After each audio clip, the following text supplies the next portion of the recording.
Okay, so good afternoon, ma'am. I'm Kushagra Gupta from Thapar Institute of Engineering and Technology and currently studying in third year.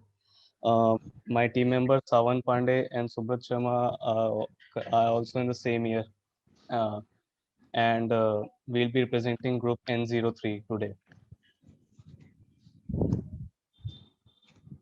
So these are the topics that we will be covering in our presentation, which will be introduction, parameters that are given, concept and scheme developed by us, advantages of our scheme, loading that we have applied, analysis of the structure, step-by-step design procedure of some members, joints, and some sample drawings, as well as BOQ.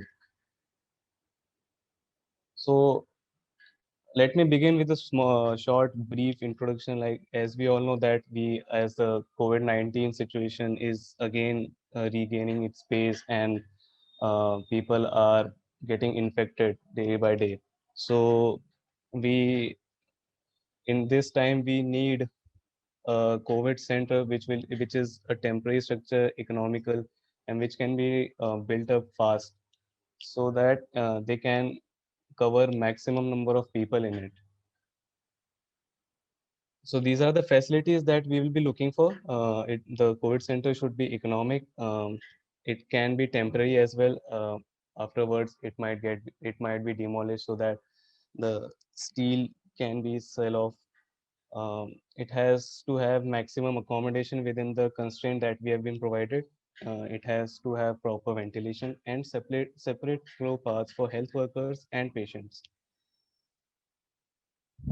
So these are the parameters that were given to us. The site is located in West Bengal and the area was 50 meter by 35 meters. Minimum eaves height that we have to provide is 7 meters, and it has to be naturally ventilated. The internal spacing between the columns has to be 6 meters. Also, we have provided high tensile steel E410 of yield strength 400 MPa in our proposed structure. So this was the schematic plan that was provided to us. Coming to the scheme developed, we have come up with the Hove truss with the height of 2 meters and the eaves height is 7 meter. The span of the truss is about 11.67 meters along the 35-meter length, and there are three equal truss spans that we have provided in it. Also, the spacing between each truss is around 6.25 meters, and the load of the truss has to be transferred on the column. So, because of the constraint that the distance between internal columns has to be more than 6 meters, so we have provided the spacing, which is 6.25 meters. During the analysis, we have followed the limit state method of design, uh, and the design has been done in StatPro V-type version. The connections we have designed in RAM connection, RAM connection, which is another software which is linked to StatPro, and the foundation was designed in Stat Foundation. Also, we have followed the plastic analysis method as the steel. We consider in plastic analysis we consider steel has not yielded when it is in plastic state. I mean, it is not you can say has reached its ultimate strength. So we can use the plastic part of the mild steel. Also, the sections that we have provided in our proposed column are listed here in this presentation. We have provided the I column with I section UB 610 229, and the external columns are of ISMB 450. The purlin and guts are of tube sections, hollow square sections that we have provided in them. And the truss as well is provided with the square hollow sections.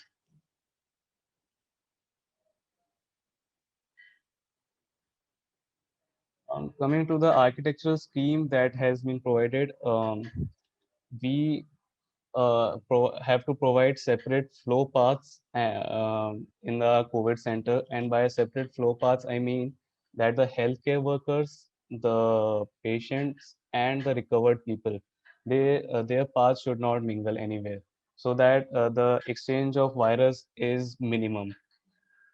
So following this concept, we have come up with the architectural design, which is there in the subsequent slide.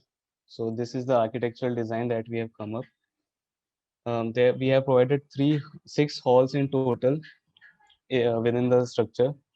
Uh, and the dimensions of hall were mentioned in the previous slide. So here are the dimensions of various halls that we have provided in our COVID center. Our accommodation, as per the calculation, the accommodation that we have provided is for 236 beds. And yeah, so yes, we have provided 236 beds accommodation in our architectural plan, which is to accommodated in six halls.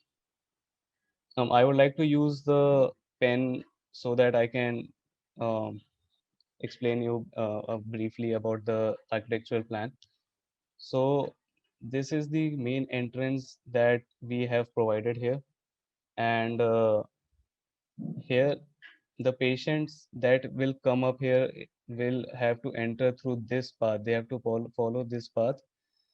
Here, they will be admitted in the COVID hall. And the healthcare workers, doctors, and nurse, they will follow this particular path so that they don't uh, have any interaction with the patients along. The recovered patients are provided separate paths here so that they don't have to exit through this main entry and exit point. Uh, Here, the chances of getting infected again may be high. That also, we have provided two emergency exits as per the schematic plan that was provided to us, and a common washroom which will be sanitized in every hall.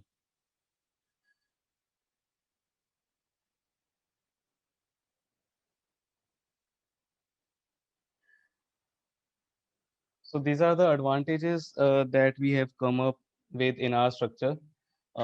We have followed the plastic analysis approach. The structure is temporary. It can be built up uh, at a fast pace. It is an economical structure. And we have, as we all know, that we have followed this separate flow path method in our architectural plan, as well as we have accommodated 236 beds within this campus. Now I would like to have Sawan Pandey to take over from here. So coming on to the loading part, we provided dead load, live load, and considered the wind load. In dead load, STAT automatically gives the self weight, so that was it. And plus we added the load of sheeting. We provided the galvanum sheeting, so we took 100 kilonewton per meter square load of sheeting. Live load, live load Live load was taken on the basis of the slope of our truss. Since the slope of our truss was less than 10 degrees, so according to that, when we calculated on an area, it was 0.572 kN per meter square. But taking on to the point nodal loads, it came on to be 5.22 kN on intermediate nodes and 2.6 kN at end nodes. And wind load was calculated on the basis of wind speed, which is in the Kolkata area. It was basic wind speed was 50 meters per second, which we referred to from IS 875 part 3. And after getting all these loads, we provided the load combinations, dead load, live load, and dead load, wind load. Plus we took the advantage of StatPro. It auto generated some load combinations as well, so as to optimize our structure. Next slide.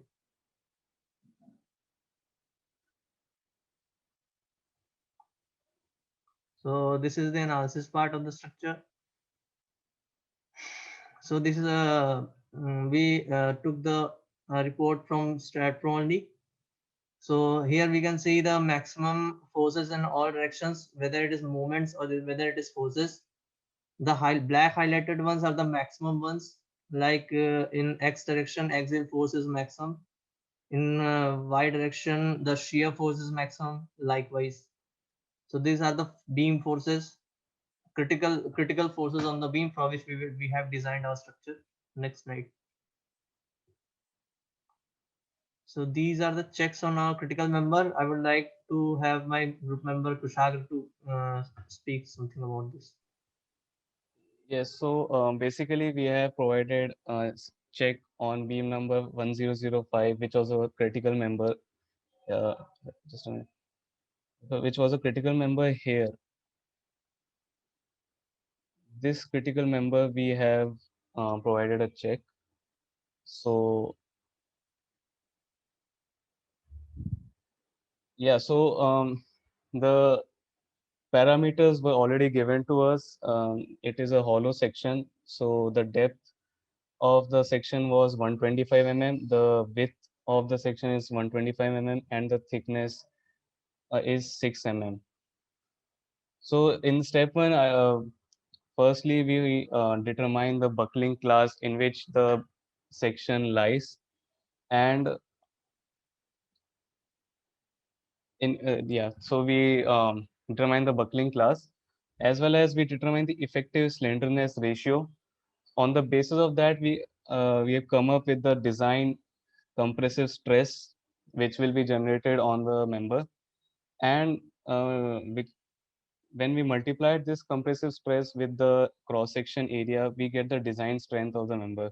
So here it is seen that the design strength of the member was greater than the force that was generated on the member. So it was declared safe.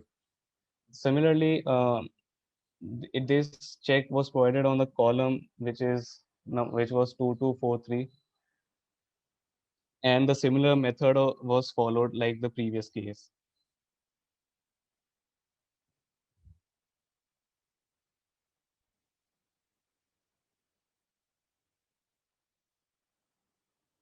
Now here I would like to have Sawan to take over.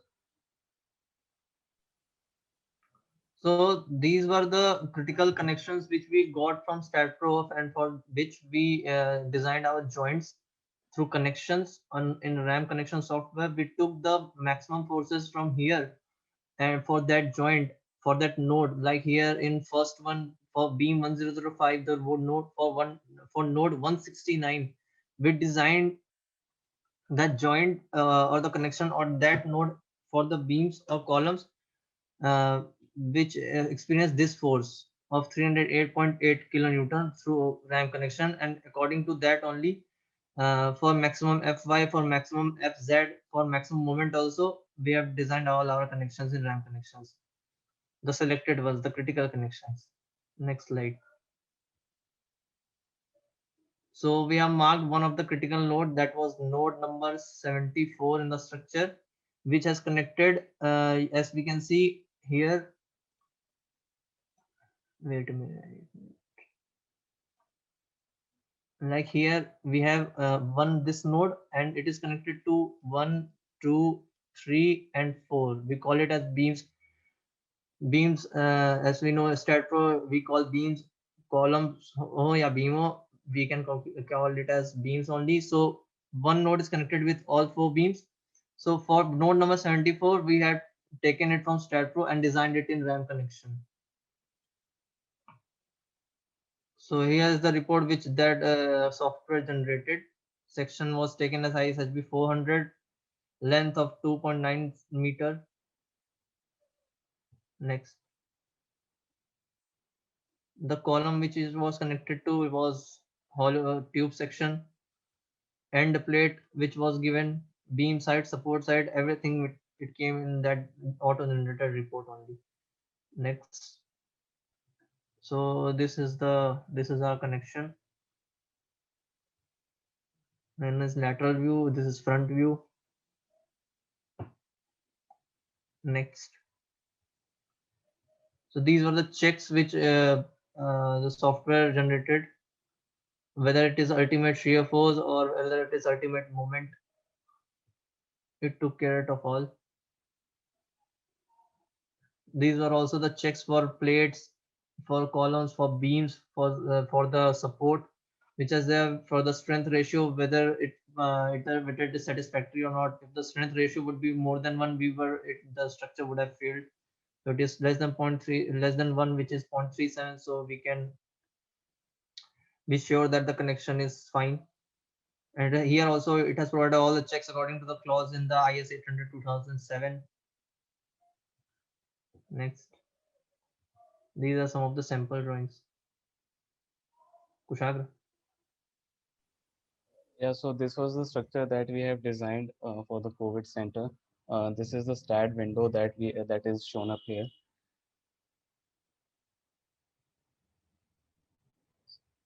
This is the rendered view of the structure that has been proposed here.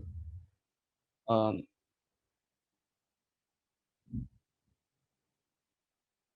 the foundation also we have designed in STAD Foundation Advanced version, which is also connected with this, which is linked with the STAD Pro version.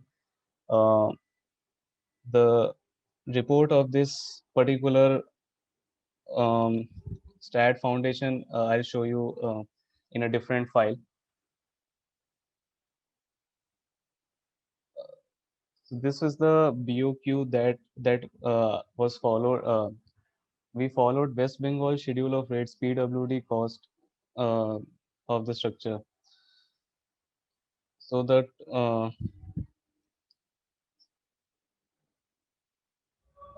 this was the rate that was given in the PWD schedule of rates, and this was the total cost of all the sections that we have come up, including the galvanized iron sheets on the roof as well as along the wall. The total cost came out to be 81 lakh 54,585 rupees.